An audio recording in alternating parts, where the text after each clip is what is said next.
तो आइए इस क्वेश्चन का सॉल्यूशन देखते हैं। सबसे पहले हमारा ये क्वेश्चन क्या कह रहा है, राइट। हमारे यहाँ पे क्वेश्चन कह रहा है the area of adjacent faces of a cuboidal box are x, y and z respectively. तो मेरे को प्रूव करना है वॉल्यूम इक्वल क्या, under root x y z. जरा गौर फरमाइएगा मैं इसमें क्या करने वाला हूँ। मान लीजिए कि ये आप बुक जो देख पा रहे हो, ये बुक दरअसल कौन शेप का है, क्यूबॉइडल शेप का है। और इस क्यूबॉइडल शेप में आप बचपन से जानते आ रहे हो कि इसमें तीन फेसेस होते हैं, मतलब L B, length breadth, breadth height और हाइट लेंथ। इस तरह का 3 फेसेस होता है, मतलब 3 फेस, 6 फेस टोटल हो गया।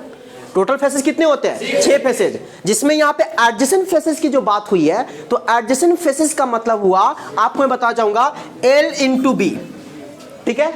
फिर उसके बाद क्या हुआ, B इंटू एच, और फिर L इंटू एच। ये आपका जो देख रहे हो, ये एडजेसेंट फेसेस का क्या है, एरिया है। L into B adjacent faces का area, B into H adjacent faces का area, L into H adjacent faces का एरिया। अब मेरे को क्वेश्चन में गिवन है, क्या जानते हो, ये जो x जो दे रहा है, ये एडजेसेंट फेसेस का एरिया, ठीक है, एरिया। फिर ये y, और फिर z क्या दे रहा है, L इंटू एच। हाँ या ना, जल्दी बोलो।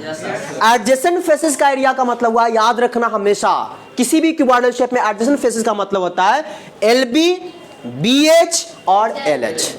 LB, BH और LH। अब इसको इक्वेशन 1 मान लो, इक्वेशन 2 मान लो, इक्वेशन 3 मान लो। और जरा गौर फरमाओ, मेरे को यहाँ पे वॉल्यूम फाइंड करना है। तो वॉल्यूम का मतलब क्या होता है जानते हो, L into B into H. तो L into B into H तब आएगा जब हमारा यहाँ पे LB है, यहाँ BH है, यहाँ LH है। तो इस तीनों को क्या करेंगे कि हमारा LBH के फॉर्म में आएगा।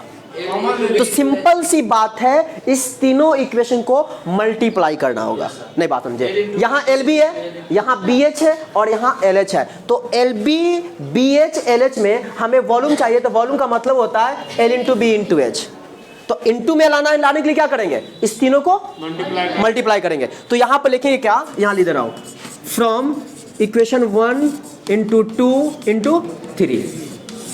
और शायद आप बचपन में ये भी पढ़े थे कि जब भी किसी भी इक्वेशंस को ऐड करना हो या सब्ट्रैक्ट करना हो या मल्टीप्लाई करना हो, तो LHS वाले को LHS के साथ करते थे और RHS वाले को RHS के साथ। यहाँ पे हम क्या कर रहे हैं, मल्टीप्लाई कर रहे हैं। मल्टीप्लाई करने का मतलब समझ रहे हो ना, LHS वाले को एक साथ मल्टीप्लाई करेंगे तो क्या होगा, LB into BH into LH। फिर उसके बाद RHS वालों को एक साथ मल्टीप्लाई करेंगे, क्या होगा बताओ यहाँ पे, x into y into z. कोई दिक्कत नहीं। चलिए अब देखिए, L B, L है यहाँ पे, L यहाँ पे, L स्क्वायर होगा कि नहीं होगा, देख लो। फिर B into B, B square, H into H, H square, ये होगा।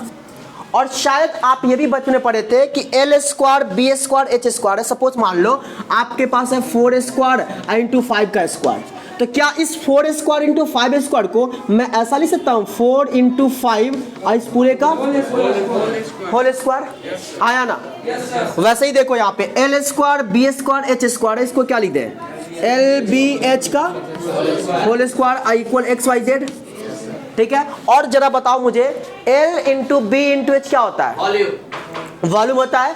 L into B into H volume होता है। तो क्या इसके बदले में हम V लिख दें, और तो क्या हो जाएगा, V का स्क्वायर इक्वल XYZ। तो जरा मुझे एक बात बताओ तुम लोग, जब V स्क्वायर इक्वल XYZ आ गया तो स्क्वायर हटेगा तो अंडर रूट, तो क्या आया, अंडर रूट XYZ। और यही हमें प्रूव करना था। मतलब साफ है कि यहाँ पर बात ध्यान रखना क्या है कि यहाँ पे एडजेसेंट फेसेस का एरिया दे रहा था x, y एंड z। तो एडजेसेंट फेसेस मतलब समझे, LB, BH और LH। तो LB का वैल्यू x हो गया, BH का वैल्यू y हो गया, LH का वैल्यू z हो गया। अब इस तीनों को LHS वालों को LHS से मल्टीप्लाई कर दिए, RH वाले को RH से मल्टीप्लाई किए, सॉल्व किए और हमारा ये रिजल्ट आ गया। चलो ठीक है, ओके, थैंक यू।